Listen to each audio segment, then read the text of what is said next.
Chapter 18, Truth and Untruths. Keisha drops into her seat, annoyed that Mr. Daniels had asked her to do a paper over because he knows that she can do better. I've always hated hearing that from teachers, and then I realized I've never heard it from Mr. Daniels, and all of a sudden that bugs me. Since the day of the mystery boxes, I keep thinking about how good it felt to do something right, to fit in. That's what I want, to feel like everyone else. To be told that the work I know it's terrible isn't good enough.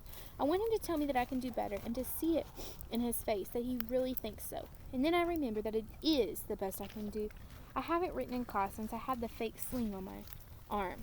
After 3 days of wearing it, Mr. Daniels told me he was going to have the nurse call my mom about my injured arm, so I figured I'd better lose the sling. So now I'm stuck. I don't know who to be. The one who admits that I can't do it, or the pretender. Finally, I decide I'll give Mr. Daniels something so terrible that he'll have to ask me to do it over. I don't even try to spell anything correctly like I usually do. I just put a whole bunch of letters together that I know make no sense. I walk up and hand it to him instead of putting it in the assignment cubby. Thanks, Ellie, but if you're done, why don't you put it in the cubby? I push it towards him a little more. I thought you may want to check it over. We lock eyes for a few seconds, and then he reaches out to take it from me. Okay, he says. He looks up at his eyebrows. Scrunch up, and then he looks back up at me. He says with a stares. He stays quiet, thinking, I can tell.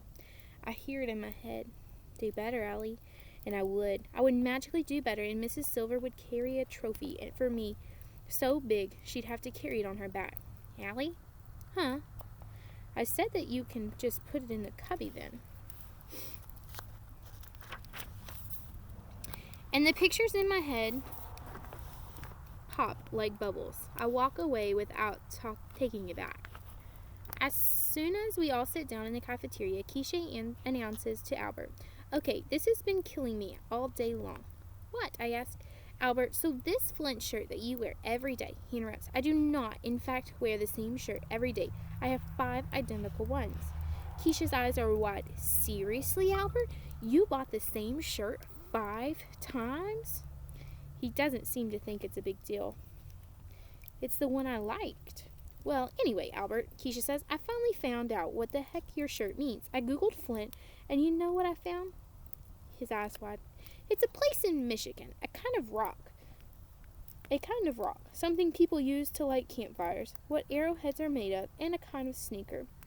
Albert doesn't say anything. Albert, did you hear me? What is with the Flint shirt? That just makes no sense. No sense whatsoever. Albert fidgets. Hey, Albert, I say. You okay? You know Keisha didn't mean any harm. I'm quite aware of her intentions. I worry. What are those? To find out why I wear this shirt. Funny how my brain wants to make things complicated. He just cuts to the simplest things. Well, the simplest thing with a bunch of fancy words and mile-long sentences. The meaning of my shirt is not any of those things. He closed his eyes before he takes a deep breath. Flint is an immortal genius from Star Trek. Season 3, Episode 19. It is titled Requiem 4. Keisha laughs, interrupting him. Albert, are you kidding me? Albert clears his throat and glances at the clock. Albert, I say, poking the side of Keisha's leg, and she, by some miracle, stops laughing. Go ahead. I want to know. After that day of being mean, I want to be extra nice. So Flint is a smart guy, I ask? Albert readjusts himself in his seat. Flint goes away to his own planet. He puts up invisible barriers so that others won't sense life forms there. He creates robots to protect himself and keep him company. They're predictable.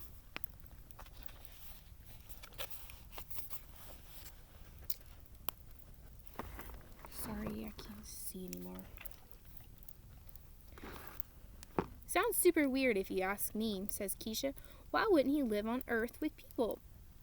He had once lived on Earth. He left to be alone. He wanted to be alone. Keisha falls forward, dropping her arms on the table. Why the heck would a man leave Earth with everything here to go off and sit on some rock in space all by himself? Albert hesitates. Well, he says, it's to retreat from the unpleasantness of Earth and to the company of people. Then he looks up right into my eyes. I can see that. I can see why someone would want to avoid being with other people. A great number of them are not very nice to me. And, well, listen, Albert, Keisha's voice had softened. I didn't mean, Albert interrupts. I was not implying it was you who was not kind to me. I'm relieved. But there are others who are not kind, he says. Chapter 19, Not So Sweet Secret. Just as I thought, my mother smiles when she sees Albert, Keisha, and me walk into Peterson's. She seats us in a booth right in the middle of the restaurant and takes our order. Keisha sits next to me, and Albert fills a good part of the seat across from us. So, Keisha begins, Thanks for inviting us for ice cream. You're welcome. Must be cool to come here every day, she says. Is ice cream free? Albert asks. My mom doesn't let me have ice cream more than once a week, and it isn't free, but we get it for half off, I think, I tell them. Albert fidgets a bit. So, do either of you ever miss Miss Hall?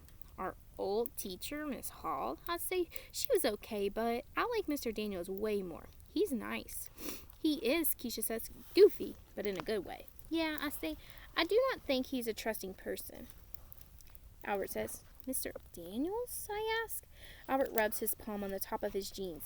He inquired about my bruises. I think he's hypnotized that they came from my parents. Then I had to speak to the school psychologist. He shifts in his seat. My parents rescue insects and arachnids from our home, taking them outside rather than killing them. It's illogical for my parents to save spiders and hit their own son. I look over at Keisha, hoping she would know what to say. She doesn't. I take a deep breath. Well, Albert, even I've wondered where all those bruises come from. His voice is quiet, like a boy, not a robot version of one. There's a group of boys. I meet them many days after school. You meet them? Keisha asks. Well, no, he says. They meet me. I'm sorry, I say. He nods once and then stares at the floor. Can't you tell anyone? Albert shrugs. Can't you tell anyone? I ask. And Albert shrugs. Well, do you at least hit them back? Keisha asks. I don't believe in violence. And anyways, it seems to me that big kids would get the blame in a fight. No one's going to think a big kid like me didn't start it, so they would assume I give the punches, not receive them. He stares at his vanilla ice cream and then looks up, maybe a little happier. This reminds me of the ice cream on Ellis Island. You may have a skull full of brains, but again, Albert, no sense, Keisha says. When the immigrants came to America through Ellis Island, they would sometimes get ice cream for a treat, but they didn't recognize ice cream. They thought it was butter, so they spread it on toast. We laugh. I think this is like that. Those boys just think I'm a fighter, so they fight me. No, Albert, Keisha says. They think you won't fight. They think you'll keep being their punching bag. That's why they fight you. His eyebrows scrunch up. Albert, this is no joke, Keisha says. They leave nasty marks on you. Don't your parents get mad? My mother would hunt down anyone who did that to me. My father is busy with his inventions, and my mother has other things to worry about. You should ask them for help. I say, I think Keisha is right. He shrugs. I don't want help. I shouldn't be able to solve this. Albert, Keisha says, her dark eyes widen and angry. You can solve this. Just don't let those boys pound on you. You said you're bigger than they are. Yes, I call them the fire ants, a group of small beings that can become overwhelming.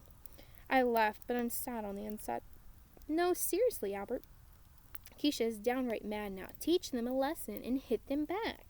I don't think it is within my natures to hit someone. I will not meet violence with violence. I won't stoop to their level. Stoop to their level, I ask.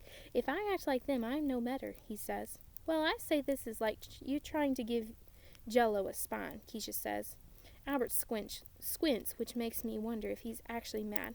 Some of the most lethal creatures on Earth are invertebrates. Don't throw that science at me, Keisha says. All I know is that you need to stick up for yourself. If you just let them do that, it's like telling them it's okay. Albert stays quiet. Keisha's voice is no longer soft. I just don't get it, Albert. What in the world would it take for you to fight back? Albert looks upset. I know Keisha is trying to help him, but I think it's like throwing him an anchor for a life jacket. So, Albert, you've always liked science? I asked, trying to get onto another conversation. But Keisha gasps and looks at the ceiling, frustrated with Albert. Yes, Albert says, but Allie, I would like to ask you a question. Sure, go ahead. Shay is not kind to many people, but I have observed that she's the most unkind to you, and I don't understand it. Do you know why? Yeah, Keisha says.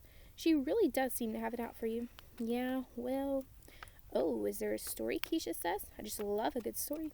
There's no story. I won the art award last year, and she was mad about that. Oh no, there's more of a story, all right. Now spill it. Let's just say she holds grudges. Spill it. Use the word grudges, and there has got to be a really good story. Well, on my second day here last year, I'd bought a bag of cheese crackers at lunch. I was assigned to sit next to her, which she wasn't so happy about. I was almost done with my sandwich, and then she grabbed the bag of crackers from the table and ripped them open and ate them. Are you kidding? She did that?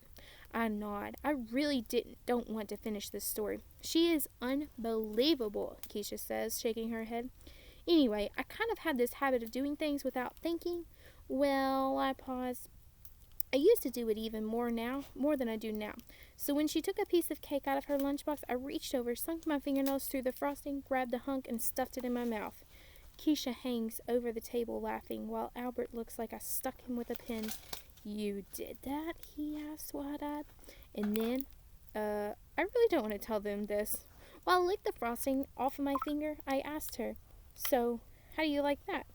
I cringe when I think of Shay's face, total surprise, followed by looking at me like I was a disease on 2 feet. And somehow, deep down inside, I knew I'd pay for that forever. But Keisha is still laughing. That is the best. More people ought to put that girl in her place. She walks all over everybody. I kind of think out loud. She thought I was a freak. She deserved it. Just taking her food like that. Are you kidding? Well, the thing was, I say, and then I stop because I can't quite push out the rest. I was mad that she'd eaten my crackers, but when lunch was over, I reached into my jacket pocket and found mine. Keisha laughs loud and long while Albert raises his eyebrows. Wait, Albert says, she didn't actually eat yours? I shake my head. So she thinks you grabbed a hunk of her cake for no reason, Keisha asks. Yeah, kinda, yeah. Keisha's laughter gets even louder as my mother is looking across the restaurant, giving me the look. Keisha leans against me and says, okay, I admit it. That is the best story I've ever heard. In my whole long life, Allie Nickerson, if I didn't love you already for that flower thing you pulled, I think I may love you for that.